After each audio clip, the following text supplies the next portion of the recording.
জাতীয় নাগরিক পার্টির মুখ্য সমন্বয়ক নাসিরুদ্দিন পাটোয়ারী বলেছেন, শিক্ষার্থীদের চলমান আন্দোলন কোনোভাবেই সরকার পতন, অটো পাসের দাবি বা পরীক্ষা বাতিলের উদ্দেশ্যে নয়।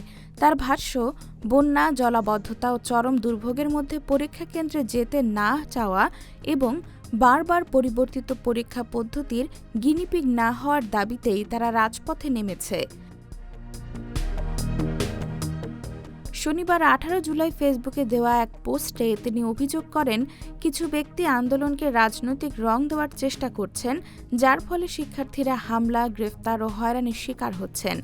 তিনি আরও দাবি করেন, শিক্ষার্থীদের অভিযোগ অনুযায়ী ডিবি পুলিশের পরিচয়ে ফোন করে হুমকি দেওয়া হচ্ছে।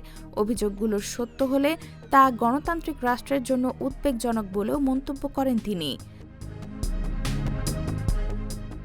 সরকারের প্রতি আহ্বান জানিয়ে নাসিরুদ্দিন পাটোয়ারী বলেন, শিক্ষার্থীদের ভয় দেখানো বা দমন নয়, সংলাপের মাধ্যমে সমস্যার সমাধান করতে হবে। তাদের যৌক্তিক দাবি দ্রুত বিবেচনা করে সংকট নিরসনের উদ্যোগ নেওয়ারও আহ্বান জানান তিনি। IBTV USA, new York.